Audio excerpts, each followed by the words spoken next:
नमस्कार, मैं हूं मदन सिंह और आप देख रहे हैं न्यूज बायोस्कोप। इस वक्त हम मौजूद हैं राजभवन के समीप और यह धरना विरोध के लिए जगह हो चुका है। और ऐसे में अब यहां पर पिछले 3 दिनों से जेएसएससी अभ्यर्थी जो हैं वो डटे हुए हैं। झारखंड और राजधानी रांची का मौसम पिछले कई दिनों से बेहद खराब है। लगातार बारिश हो रही है, ठंड लगातार बढ़ रही है, लेकिन इस ठंड में भी जो अभ्यर्थी हैं वो अपनी मांगों को लेकर के डटे हुए हैं। आप देख सकते हैं कि अब यहाँ पर अभ्यर्थियों की संख्या जो है, तादाद जो है वो बढ़ने लगे हैं। एक लंबी कतार बन चुकी है।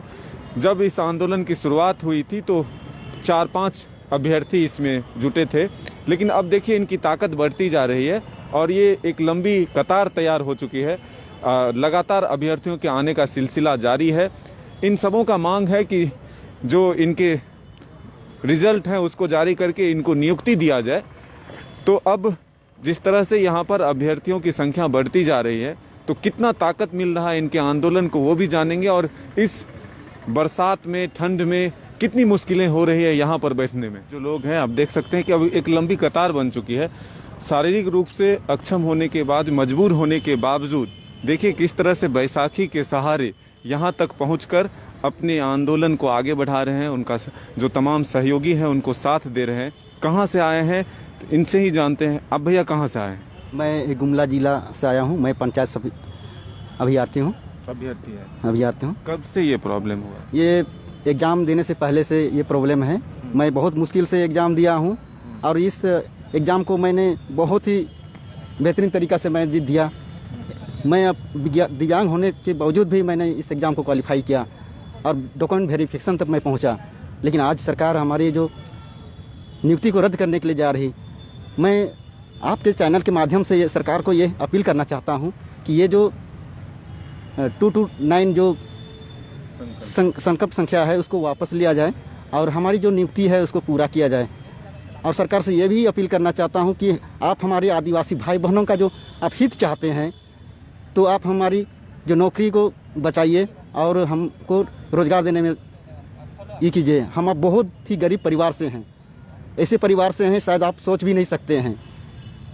हमारा गरीब परिवार, हमारे पास कुछ भी नहीं है। मैं बेसहारा की तरह हूँ। इसलिए जिंदगी चलता है। आप तो शारीरिक रूप से भी अक्षम है। हमारे घर में भाई लोग किसानी का काम करते हैं। हमारे घर में कोई रोजगार से ये नहीं है, जुड़ा हुआ नहीं है। और मैंने इस परीक्षा को पास करने के लिए बहुत ही मेहनत किया था ताकि हमें रोजगार मिल सके। रहने में भी दिक्कत हो रही है। रहने में भी दिक्कत है, चलने फिरने और देखने में भी दिक्कत है। किसी तरह से मैंने दिव्यांग होते हुए भी मैंने इसको सफलता पाई थी। क्या एक उम्मीद सिर्फ नौकरी से है कि इसी सहारे जिंदगी चलेगा? हमको उम्मीद है कि किसी तरह से अगर नौकरी मिल जाती तो हमारा लाइफ सेटल हो जाए, हमारे परिवार में भी खुशहाल हो जाए। मैं यही उम्मीद से यहाँ पर आया हूँ। कैसे आए? जानकारी मिली थी कि आंदोलन में साथ देना है? हाँ, हमको जानकारी मिली थी तो उसके बाद में मैं यहाँ आया हूँ आंदोलन में साथ देने के लिए। इतनी खराब मौसम में भी आप आए हैं, कब तक रहेंगे? क्या लगता है कि सरकार आपकी मांगें पूरी करेगी? जब तक ये संकल्प संख्या वापस नहीं ले जाती है सरकार, तब तक हम ये आंदोलन में बैठे रहेंगे, क्योंकि ये हमारे लिए एक तरह से रोजगार थी। ये रोजगार हमको छीनी जा रही है। हमको रोजगार मिलना चाहिए।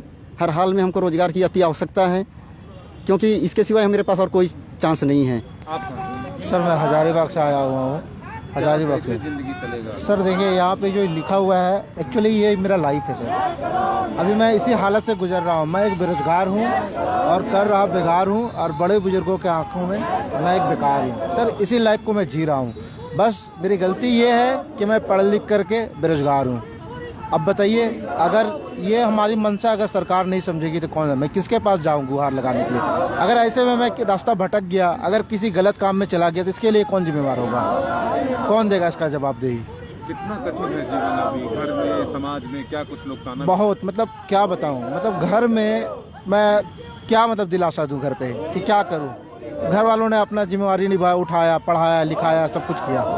और अब जाकर जब नौकरी लेने की बारी आई, सब कुछ करने के बाद जैसे कहते हैं कि मेहनत पे पानी फिर जाना, वैसे मेहनत पे पानी फिरता नजर आ रहा है। इसके बाद तो कोई ऑप्शन नहीं है दूसरा तैयारी करने का? क्या उम्र रुकता है? क्या समय रुकता है? समय से बड़ा बलवान कुछ नहीं। क्या हम अगर फिर से समय लौट के आएगा क्या, वो जो हम लोग बिता चुके हैं, अच्छा बुरा जो भी था, तो बस कब तक मतलब ये करें, हिम्मत बिल्कुल। आप देखिए इनके हाथ में एक कोटेशन है, मैं एक बेरोजगार हूँ, कर रहा बेगार हूँ, बड़े बुजुर्गों की आंखों से मैं आज बेकार हूँ।